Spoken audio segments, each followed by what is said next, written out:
चालू केलं. ओके. आता मी माझी विनंती आहे आमच्या मयूर साहेबांना की तुमच्या हातून सुद्धा एक विठ्ठल नाम, विठ्ठल सगळा पूर्ण लिहा. विठ्ठल एवढ्या जागेत विठ्ठल लिहायचं. हा अडत राहील. ओके. विठ्ठल बस. हा एवढ्या जागेत सगळं लिहा.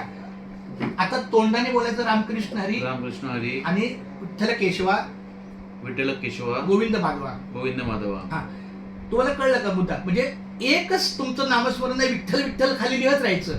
ओके. आणि मुखाने घ्यायचं रामकृष्ण हरी, रामकृष्ण हरी, विठ्ठल केशवा, विठ्ठल केशवा, गोविंद माधवा. गोविंद माधवा. रामकृष्ण हरी, रामकृष्ण हरी, विठ्ठल केशवा, विठ्ठल केशवा, गोविंद माधवा. गोविंद माधवा. रामकृष्ण हरी, रामकृष्ण हरी, विठ्ठल केशवा, विठ्ठल केशवा, गोविंद माधवा. गोविंद माधवा. रामकृष्ण हरी, रामकृष्ण हरी, विठ्ठल केशवा, विठ्ठल केशवा, गोविंद माधवा. गोविंद माधवा. रामकृष्ण हरी, रामकृष्ण हरी, विठ्ठल केशवा, विठ्ठल केशवा, गोविंद माधवा. गोविंद माधवा. रामकृष्ण हरी, रामकृष्ण हरी, विठ्ठल केशवा, विठ्ठल केशवा, गोविंद माधवा. गोविंद माधवा. हा आपला मंत्र जप आहे बघा. इथं ते बघा स्पष्ट दिसतंय रामकृष्ण हरी, विठ्ठल केशवा, गोविंद माधवा. पण यातलं तुम्ही विठ्ठल नाम लिहिताय. नाही तर बघा हे राम बोला, रामकृष्ण हरी, रामकृष्ण हरी, विठ्ठल केशवा, विठ्ठल केशवा, गोविंद माधवा. गोविंद माधवा. रामकृष्ण हरी, रामकृष्ण हरी, विठ्ठल केशवा, गोविंद क्या बात आहे. माधवा. आता कंटिन्यू. रामकृष्ण हरी, विठ्ठल केशवा, गोविंद क्या माधवा. बात आहे. एकदम भारी. रामकृष्ण हरी, विठ्ठल केशवा, गोविंद माधवा. क्या बात आहे. रामकृष्ण हरी, विठ्ठल केशवा, गोविंद माधवा. रामकृष्ण हरी, विठ्ठल केशवा, गोविंद माधवा. रामकृष्ण हरी, विठ्ठल केशवा, गोविंद माधवा. वाह. रामकृष्ण हरी, विठ्ठल केशवा, गोविंद माधवा. रामकृष्ण हरी, विठ्ठल केशवा, गोविंद माधवा.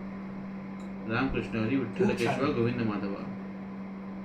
रामकृष्ण हरी, विठ्ठल केशवा, गोविंद शेवटचं. माधवा. रामकृष्ण हरी, विठ्ठल केशवा, गोविंद आमच्या माधवा. मयूर साहेबांनी त्यांच्या अतिशय मोठ्या व्यापातून, व्यवसायातून त्यांनी अमूल्य वेळ काढलेला आहे.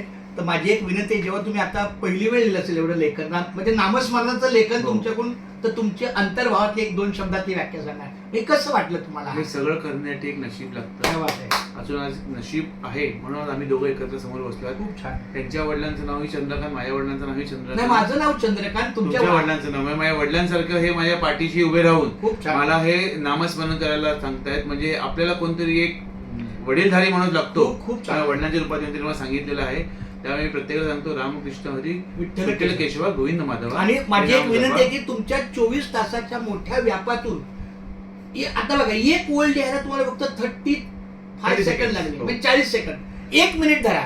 तर 1 मिनिट जरी एक ओळ लिहिली, किंवा मला ह्या पानाला 20 मिनिटं लागतात, तुम्हाला अर्धा तास जरी लागला तरी हरकत नाही. पण दिवसाला 1 पानाचं नामस्मरण करा. खूप चांगलं. त्यानिमित्तानं मी दिवसाला 10 पानं का करतो? कारण माझा प्रवास 1 तासाचा आहे.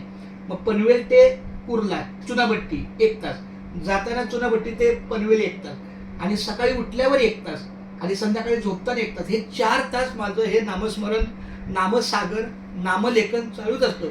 ह्याच्यामुळे दुसरा मला कुठलाच विषय डोक्यात येत नाही. सतत माझा मेंदू एकदा नोकरीच्या भागात, नोकरी आणि नोकरीच्या व्यतिरिक्त माझं नामस्मरण.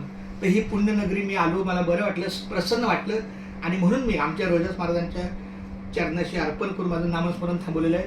रामकृष्ण हरी, रामकृष्ण हरी, रामकृष्ण हरी.